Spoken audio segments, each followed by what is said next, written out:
자, 바울 전도팀은 빌립보를 떠나 마게도니아의 행정 수도인 데살로니가로 향하게 됩니다. 자, 빌립보에서 데살로니까지 가려면 암비볼리와 아볼로니아를 거쳐야 하는데요. 그 거리가 최소 150km 이상이나 되는 먼 거리였습니다. 아마도 그 길을 걸어서 도착했다면 일주일 정도는 소요가 되었을 것이에요. 가뜩이나 바울과 실라는 온몸에 매를 맞아서 통증도 심했을 텐데 그 길이 얼마나 힘들고 어려운 길이었겠습니까? 자, 그럼에도 불구하고 그들은 이제 지친 몸을 이끌고 데살로니가에 도착하게 됩니다.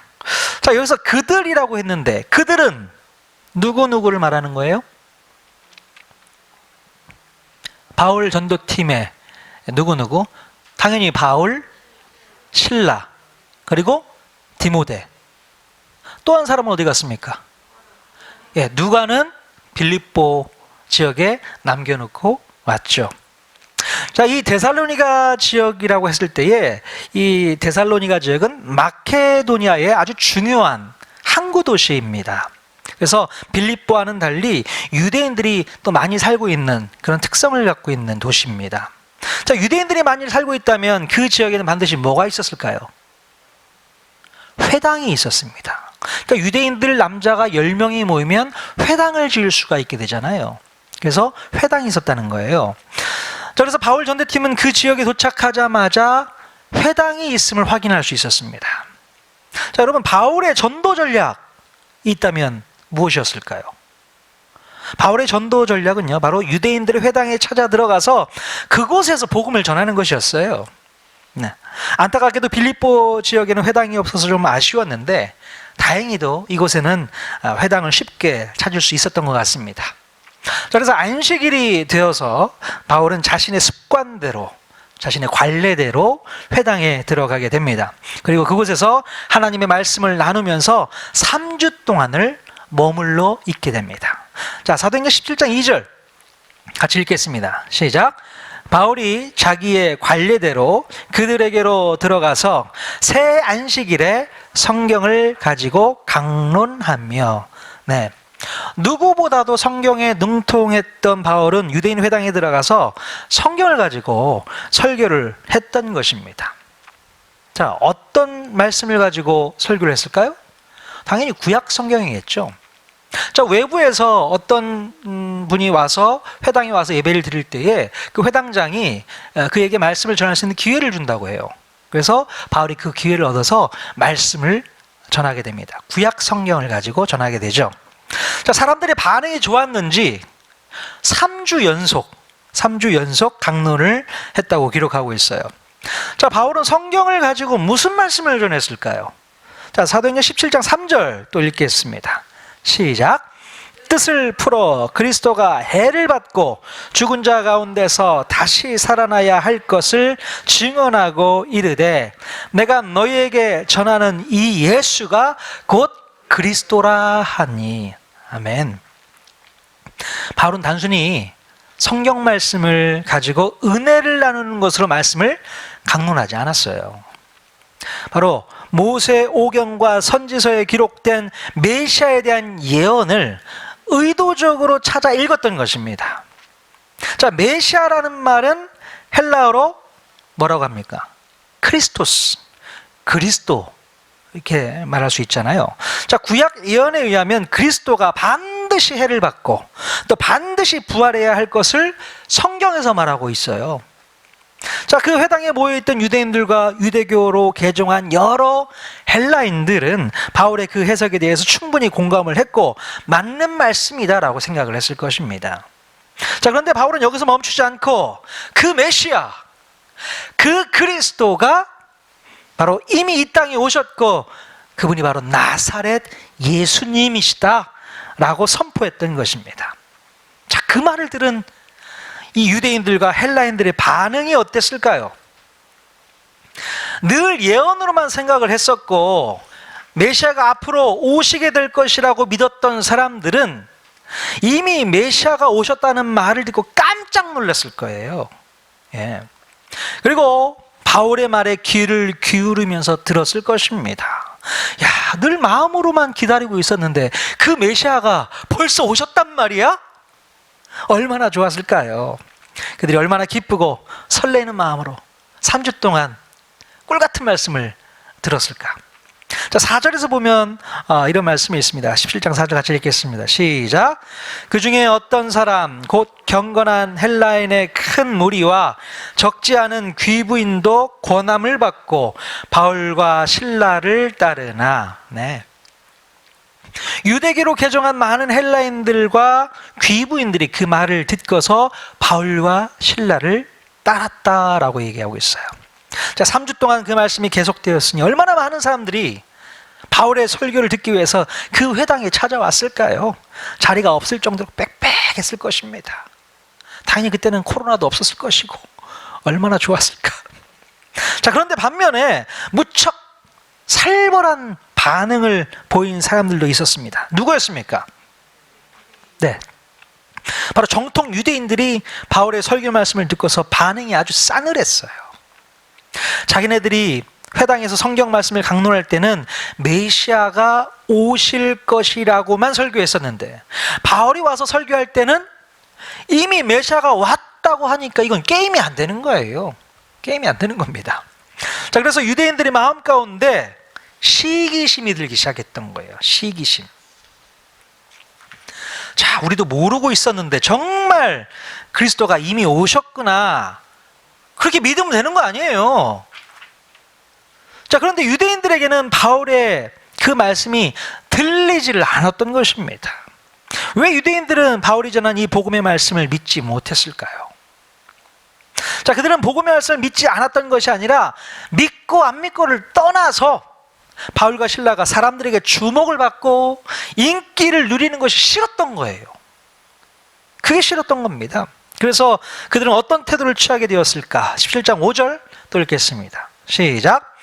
그러나 유대인들은 시기하여 저자의 어떤 불량한 사람들을 데리고 떼를 지어 성을 소동하게 하여 야손의 집에 침입하여 그들을 백성에게 끌어내려고 찾았으나, 네, 유대인들은 바울과 실라가 주목을 받고 인기가 높아지며 나아가는 것이 너무나도 싫었던 겁니다.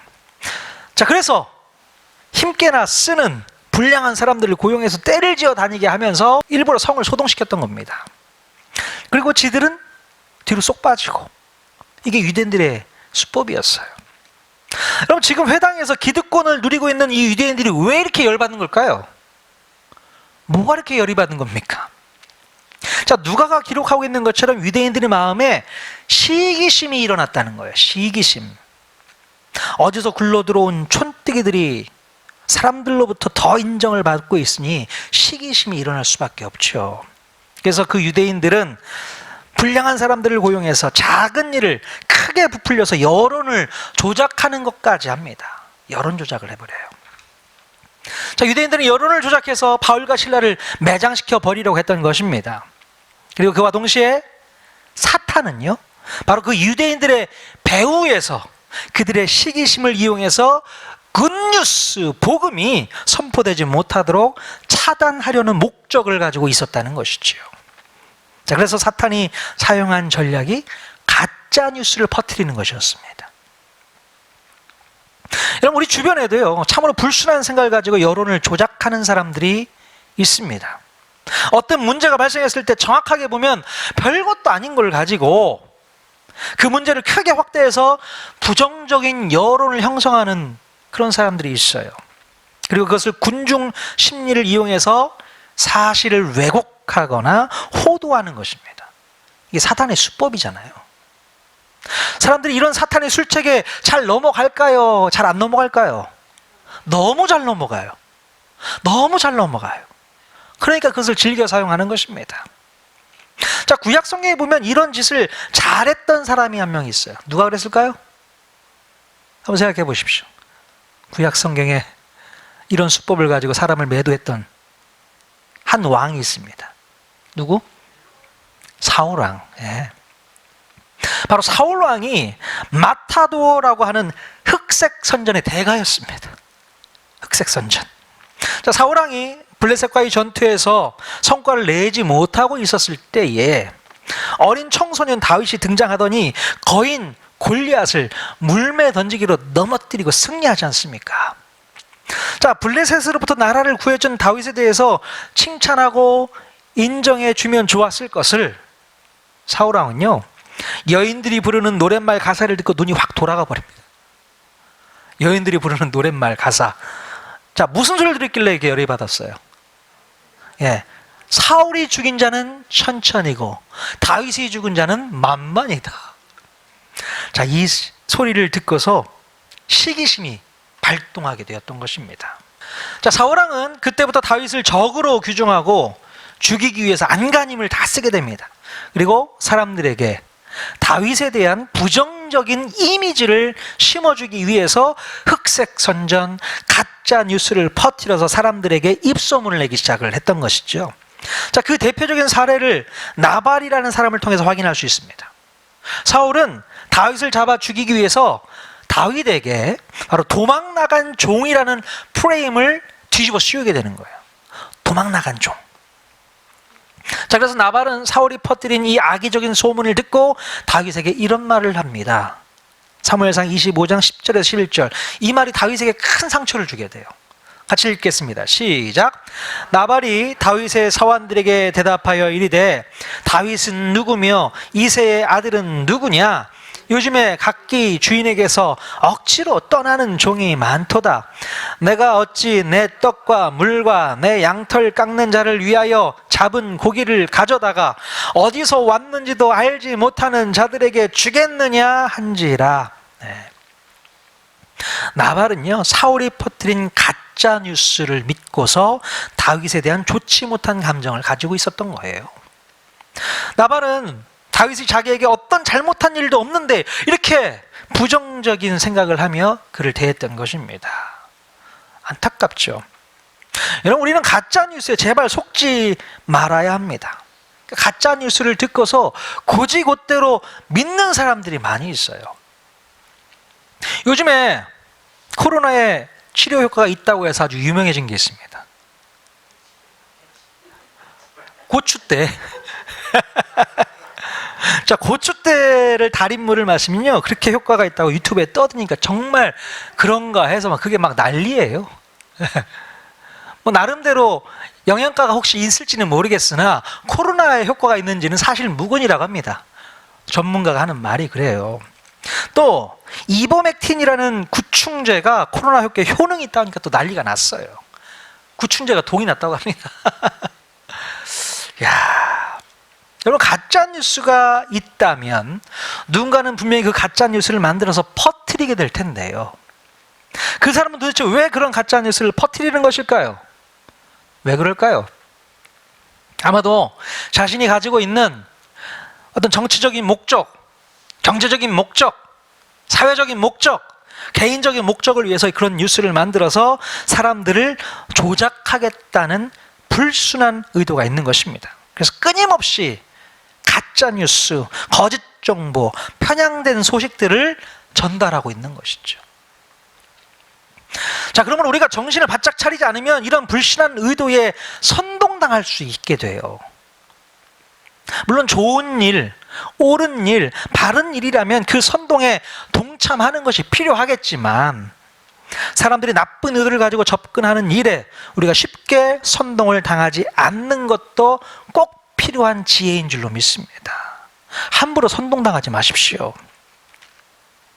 자, 그러면 우리가 사람들의 말에 쉽게 선동당하지 않는 방법이 있을까? 자, 몇 가지 한번 살펴봤으면 좋겠습니다. 자, 연세대 김학철 교수가 그 방법에 대해서 몇 가지를 말하고 있는데요.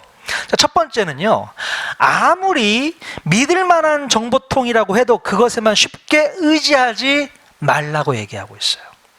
믿을 만한 정보통이라면 우리는 확 믿어버리잖아요. 근데 그것을 쉽게 의지하지 말라고 얘기하고 있습니다. 그러니까 우리는 어떤 전문 분야에서 전문가가 했던 말이라고 하면 그 말을 그냥 덮어놓고 믿는 경향이 있어요. 야, 그 의사가 그렇게 얘기를 했대. 그럼 맞는 말 아니야?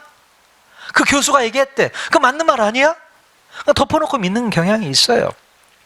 아무리 전문가라고 해도 그가 말해준 정보가 100% 맞는 정보가 아닐 수 있다는 것도 알아야 되는 거예요. 100%가 아닙니다. 아무리 신뢰를 주는 사람이 이야기를 했다고 하더라도 하나하나 꼼꼼히 따져봐야 될 필요가 있는 것이죠. 그렇지 않고 덮어놓고 그 말을 믿었다가는 발등을 찍힐 수가 있어요. 발등을 찍혀요. 이런 예화가 있습니다. 자, 번지 점프를 하기 위해서 그 시설이 안전한가를 살핍니다. 그래서 점프대의 높이가 어느 정도 되지? 줄이 길이가 어느 정도 되지? 그때 바람의 속도는 얼마나 될까? 이 번지 점프대가 안전할까? 다 일일이 검사했습니다. 근데 안전해요. 그래서 사람이 이제 점프대에 올라가서 뛰어내렸습니다. 근데 땅에 떨어져 죽었어요. 죽으면서 하는 말이 뭔지 아십니까? 아니, 이 줄이 고무줄이라는 말을 왜 나한테 얘기 안 했어? 그 줄이 고무줄이었다는 거예요. 말도 안 되는 얘기를 누가 지어냈겠지만 의미가 있습니다. 우리는요, 아주 똑똑하다고 생각을 해요. 그래서 많은 정보들을 얻어내고 있습니다. 그 정보가 다라고 생각하면 안 된다는 것입니다. 세상은요, 우리에게 100% 정보를 주지 않습니다. 결정적인 1, 2% 정보를 주지 않아서 그것 때문에 망하는 사람들이 너무나도 많이 있어요. 그거 기억해야 됩니다. 100% 믿지 마십시오. 하나하나 점검해 보셔야 됩니다. 심지어 9시 뉴스에 나오는 그런 이야기들까지도 점검해 볼 필요가 있어요. 사람이 하는 말은 100% 조심하셔야 됩니다. 심지어 교회에서 목사님이 하는 설교 말씀까지도 여러분 하나하나 점검해 보셔야 되는 거예요. 아니, 목사님이 나쁜 말 하겠어? 아니, 목사님이 틀린 말 하겠어? 예, 목사도 사람입니다. 어떤 생각을 가지고 의도를 가지고 얘기할 수도 있어요. 나쁜 설교가 나올 수 있습니다. 조심하셔야 돼요. 여러분들이 그냥 덮어놓고 듣고 그냥 확 받아들이면 안 되는 겁니다. 점검해 보셔야 됩니다. 하나하나 말씀 가지고 장난치지 않나? 성경 구절 가지고 장난치지 않나? 그거 살펴보셔야 돼요. 얼마나 많은 이단 종교에서 그런 얘기를 가지고 사람들을 장난치고 있습니까? 점검해 보셔야 돼요. 무조건 100% 맞을 거다라고 생각하는 거 오산입니다. 모든 정보가 100% 맞지 않습니다. 결정적인 1% 때문에 정말 망합니다. 꼭 기억하세요. 그런 것에 선동당하지 마십시오. 자, 두 번째, 누군가가 사실만을 말해도 그 속에 거짓이 숨어 있다는 것을 알아야 돼요. 잘 생각해 보십시오. 누군가가 사실만을 말해요. 하지만 그 속에 거짓이 숨어 있다는 것을 알아야 된다는 겁니다. 무슨 말이야? 사실만을 말했는데 왜 그게 거짓이야? 예, 거짓이 있다는 겁니다. 사람은요, 사실만을 가지고도 충분히 거짓된 말을 만들어낼 수 있다는 겁니다. 자, 그래서 화가였던 피카소가 이런 말을 했어요. 무슨 말이냐면, 정치가는 거짓을 말하기 위해서 사실들을 사용한답니다. 거짓을 말하기 위해서 사실들을 사용한다는 거예요. 자, 예를 들면 이런 얘기예요. 한 학생에게 이런 질문합니다. 너 부모님 원망한 적 있어? 그러면 뭐 부모님 원망한 적 있어요. 그렇게 얘기 안 하는 사람 어디 있겠습니까? 다 하죠. 너 친구들과 사이좋게 안 지내고 막 미워한 적 있어? 물어보면 뭐 그렇게 얘기할 수도 있죠. 너 선생님 욕한 적 있어? 한 번쯤은 다 해봤을 거 아니에요. 아, 예, 해봤어요. 자, 그 사실들을 모아 놓고 이 친구를 평가합니다. 아, 이 친구는 부모에게 불효하고 친구들과 사이도 안 좋고 선생님을 욕하고 다니는 친구다 라고 판단을 내리는 거예요. 그런 나쁜 것들만 모아놓고 있으면 이 친구는 정말 나쁜 사람이 되는 거잖아요. 그죠? 자, 그런데 똑같은 친구에게 또 다른 질문을 합니다. 너 부모님 사랑하지? 예, 사랑하죠. 혹시 너 친구들과 지내면서 친구들을 위해서 네가 희생을 당한 적이 있었던 적 있어? 아, 그럼요. 한두 번은 제가 친구를 위해서 희생을 당한 적이 있습니다. 그래. 너 존경하는 선생님 있어? 아, 예, 저 누구누구 선생님 존경합니다. 자, 이거를 또 모아놓아 보면 이 친구는 부모님을 사랑하고 친구들을 위해서 희생할 줄 알고 또 선생님을 존경하는 그런 학생이다. 좋은 것들만 또 꼬집어 놓으면 이처럼 좋은 친구가 없어요. 어떤 게 맞는 겁니까? 똑같은 학생인데 어떤 게 맞는다고 말할 수 있어요? 둘 다 아닐 수 있습니다. 그러니까 어떤 정보들만 모아가지고 그 친구를 그렇게 평가해서는 안 된다는 거예요. 사실입니다. 사실이지만 그게 그 사람을 말해주고 있지 않다는 것을 우리가 분명히 알아야 된다는 것이죠. 자, 단편적인 팩트만을 가지고 그것을 진실이라고 믿는 것처럼 어리석은 일이 없어요. 예. 그처럼 어리석은 일이 없습니다. 그래서 사람들은요, 이 어리석음을 이용하기 위해서 사실을 나열해 놓고 아주 나쁜 사람을 만들어 놓거나 아주 좋은 사람을 만들어 놔서 이렇게 선동을 하는 것입니다. 한 사람 완전히 나쁜 사람 만들기 너무 쉬워요. 또 한 사람을 아주 영웅 대접하는 거 너무 쉽습니다. 근데 그게 거짓이죠. 진실이 아닐 확률이 높습니다. 자, 이것을 어려운 말로 확증 편향의 오류라고 합니다.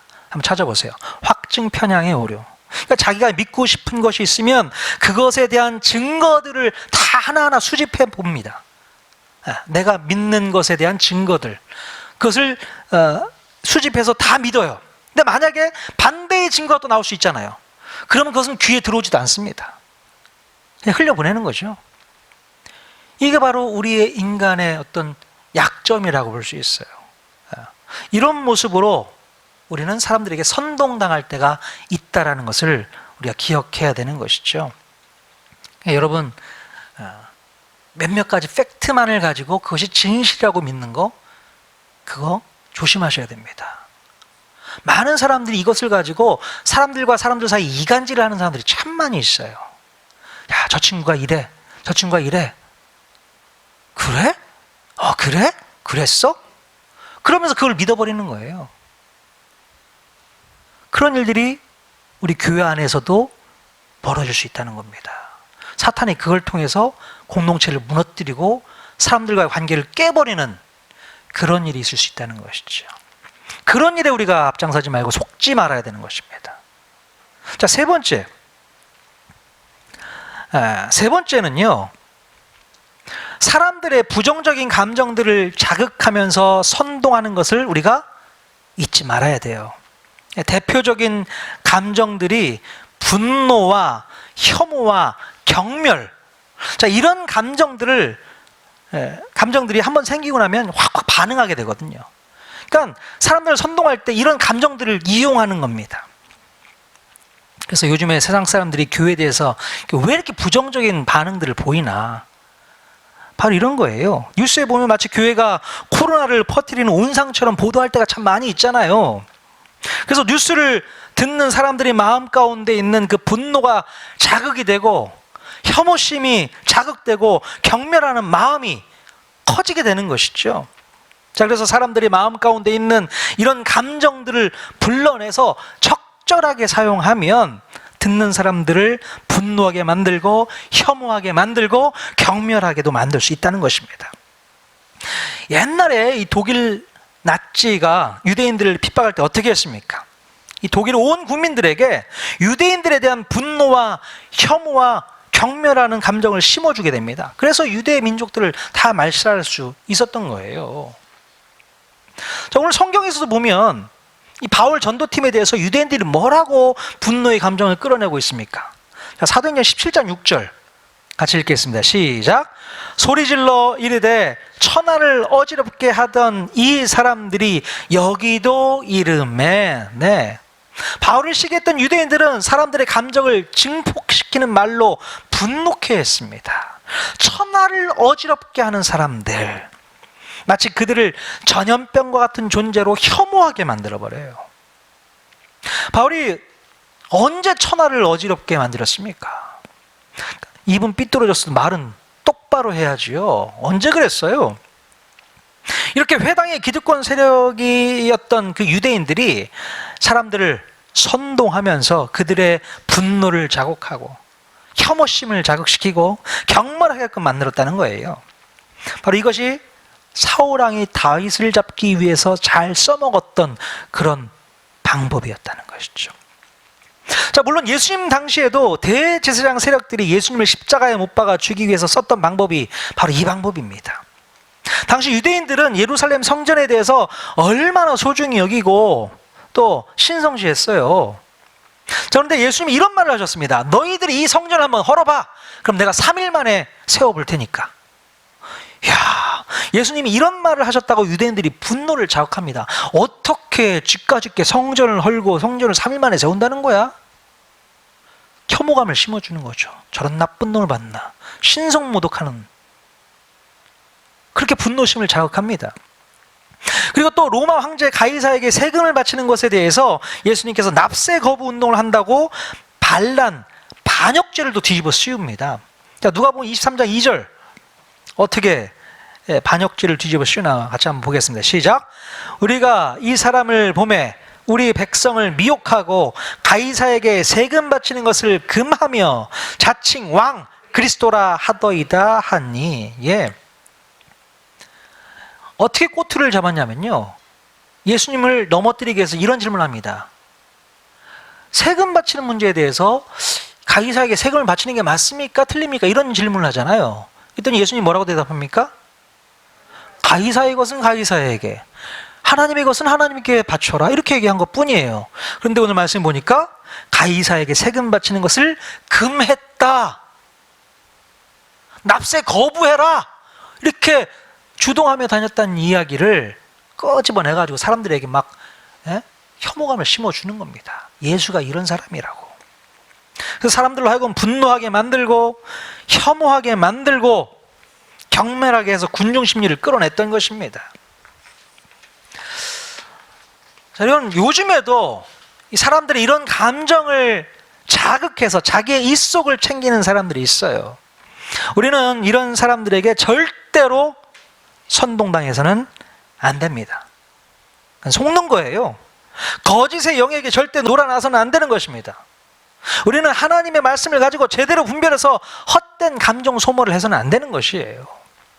그럼 사탄은 예나 지금이나 예수 그리스도의 복음, 바로 굿뉴스를 차단하기 위해서 끊임없이 가짜 뉴스로 우리들을 공격하는 것을 볼 수 있어요.